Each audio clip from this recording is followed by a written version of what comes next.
ہمارے درمیان موجود ہیں پیر طریقت رہبر شریعت حضرت حافظ ناصر الدین خان خاتوانی صاحب، اور ان کے ساتھ مجلس احرار اسلام پاکستان کے مرکزی نائب امیر سید عطا اللہ شاہ صاحب ثالث بخاری صاحب کی تشریف فرما ہیں۔ میں ان سے گزارش کرتا ہوں وہ ہمارے اجتماع کو اپنے خیالات سے نوازیں۔ جناب سید عطا اللہ شاہ صاحب ثالث بخاری صاحب۔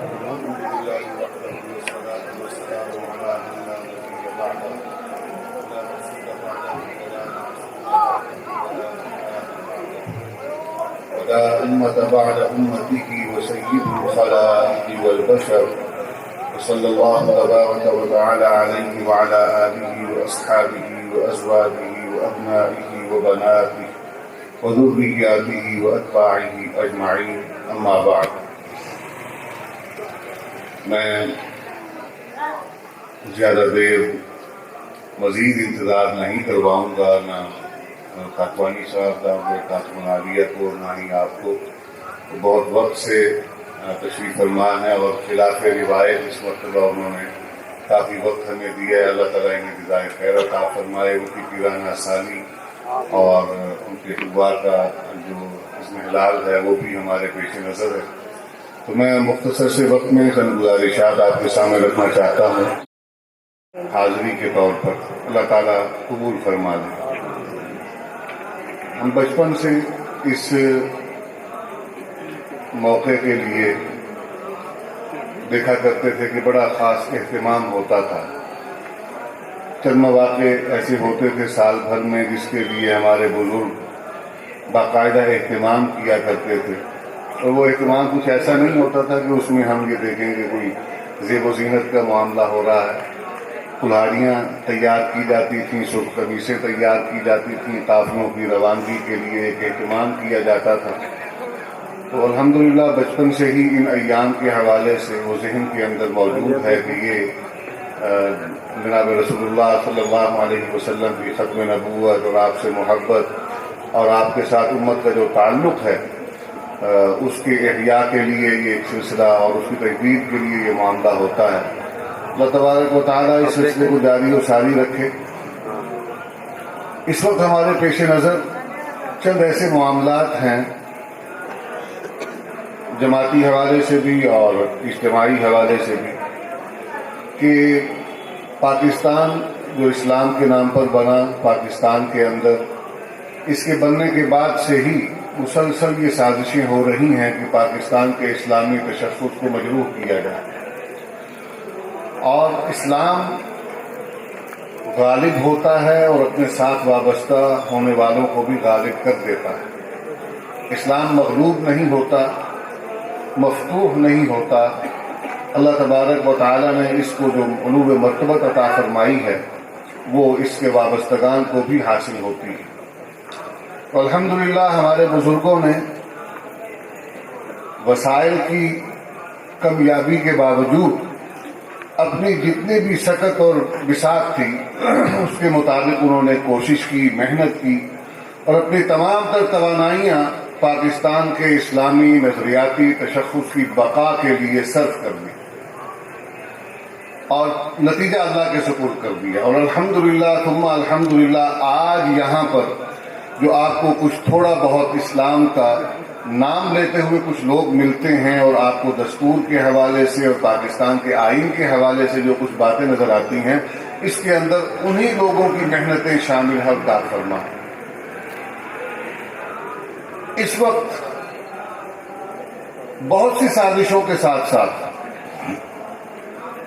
بہت سے جانب سے پاکستان پر جو وار ہو رہے ہیں، حملے ہو رہے ہیں، بالخصوص تہذیبی اور ایسا معاملہ جس کے اندر شرم و حیا، عفت اور پاک دامنی کا نظام خاندانی جو ہے اس کا نتیجتاً تباہ ہو جانا لازمی ٹھہرے، اس کے اندر یقیناً پاکستان کا تو نفع نہیں ہے، دینی قوتوں کا تو نفع نہیں ہے، اگر کسی کا ہے تو دشمنان دین کا ہے، دشمنان خدا و رسول کا۔ اور پاکستان کے اندر ایسے قانون کا بنانا جو خلاف شریعت و خلاف اسلام ہو، اس کے اندر کسی دینی قوت کا کوئی نفع نہیں ہے، کوئی مفاد نہیں ہے۔ دھوکہ ہوا ہے، اس پوری قوم کے ساتھ دھوکہ ہوا ہے۔ سینیٹر مشتاق احمد صاحب نے ٹرانسجینڈر ایکٹ کے حوالے سے جو گفتگو کی ہے، ان کا پچھلے دنوں انٹرویو جو آیا ہے، اس کے اندر انہوں نے بڑی وضاحت کے ساتھ بتایا ہے کہ سینٹ کے اندر اس دن اس بل کو پیش کیا گیا جس دن وہاں پر ممبران اسمبلی، سینٹ کے ممبران کی اکثریت کا ریٹائرمنٹ کا دن تھا اور ان کی اعزازی تقریب منعقد کی جا رہی تھی، اور سینٹ کی روایت میں ہے کہ اس دن کوئی بل پیش نہیں کیا جاتا، لیکن دھوکہ دہی کا معاملہ یہ کیا گیا کہ عین اسی دن جبکہ سارے وہ اعزازی تقریریں افراج تحسین پیش کرنے کا معاملہ کر رہے ہیں، وہاں پر اس دن پیش کیا گیا۔ دوسری طرف اسمبلی کے اندر عین اس دن جب ضمنی انتخابات یا غالباً 2018 کے جو انتخابات تھے اس کے قریب کا وقت تھا، اور اکثر ممبران اسمبلی اپنے اپنے حلقے کے اندر تھے اور نہیں معلوم تھا کہ بھئی یہ پیچھے سے معاملہ ہوگا۔ اس دن پارلیمنٹ کے اندر وہ بل پیش کر کے اس کو پاس کروا دیا گیا۔ تیسری جو اس میں دلیل کا جو معاملہ کیا گیا ہے کہ جو چیزیں اس کے اصل مسودے کے اندر جو کہ انگریزی میں ہے موجود ہیں، جب اس کا ترجمہ کیا گیا تو جو چیزیں قابل گرفت تھیں ان کا ترجمہ نہیں کیا گیا، ان کو مخفی رکھا گیا۔ معلوم ہے کہ جو پڑھنے والے ہیں جن کو ترجمہ پڑھنا آتا ہے اور اصل متن کا وہ رجوع نہیں کریں گے تو ان کو دھوکہ دینا آسان ہوگا ان کے لیے۔ یہ سب چیزیں یعنی کہ اس کا جو طریقہ کار ہے، جو پیٹرن ہے، یہ بتانے کے لیے کافی ہے کہ اس کے اندر کچھ تو ایسا تھا کہ جس کو چھپانے کی کوشش کی جا رہی ہے۔ اس قسم کے دھوکہ دہی والے انداز میں اس بل کو پیش کیا گیا اور پاس کروایا گیا، تو یہ دراصل ہمارے خاندانی نظام پر اور جناب رسول اللہ صلی اللہ علیہ وسلم کے دیے ہوئے نظام پر، آپ کے دیے ہوئے قوانین پر ایک کھلا حملہ ہے، اور اس ضابطے پر جو اللہ نے بنایا ہے، فطری ضابطہ ہے، اس کی خلاف ورزی ہے۔ یہ کسی صورت بھی نہ انسان کے حق میں، نہ اسلام کے حق میں، نہ مسلمان کے کسی بھی صورت میں، کسی کے بھی حق میں یہ ایکٹ اور یہ بل جو ہے یہ مناسب نہیں ہے اور نہ ہی بہتر ہے۔ دنیا بھر میں جہاں ایسے معاملات ہیں، میں چھوٹی سی بات آپ کے سامنے رکھتا ہوں۔ آج یہاں پر ہم جنس پرستی کی بات ہم کر رہے ہیں، لیکن اس کے اندر دنیا میں جو نعرے بیدار ہوئے ہیں ان میں انسان کا غیر انسان کے ساتھ جنسی مراسم قائم کرنے کا بھی حقوق قائم کیے جا رہے ہیں۔ یعنی جانوروں کے ساتھ کوئی منہ کالا کرتا ہے، کہتا ہے یہ میرا انسانی حق ہے، اس کو قانونی تحفظ فراہم کیا جائے، آپ اس کا راستہ کل تو کیسے روکیں گے؟ یہ دروازہ آپ نے آج یہاں پر کھول دیا، چور راستہ ہے۔ ہمارے وہ بھائی اور دوست یہ سمجھتے ہیں کہ اس کے اندر کوئی ہم جنس پرستوں کو حق نہیں دیا جا رہا۔ ایک چھوٹی سادہ سی بات ہے، چور راستہ آپ نے کھول دیا، ایک کو اختیار دے دیا کہ وہ مرد ہے تو عورت بن جائے، عورت ہے تو مرد بن جائے۔ اب کل کو جنسی تعلق قائم کرنا چاہے گا تو قانون کی نظر میں تو وہ عورت ہے، مرد سے تعلق قائم کرے گا، اور اصل میں وہ مرد ہے، مرد کا مرد سے تعلق قائم ہوگا،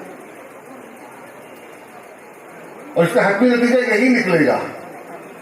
آج آتے ہوئے رستے میں مجھے اتفاق سے وہ کہیں نیٹ تھوڑا سا مل گیا تو میں نے وہ کچھ لوگوں کی میں تحریریں اور کچھ کی گفتگو میں سنتا رہتا ہوں اس حوالے سے۔ رحیم خان سے ایک آدمی نے خود کو ٹرانسجینڈر ڈکلیئر کر کے پولیس کی جو ٹریننگ ہوتی ہے اس میں خود کو عورت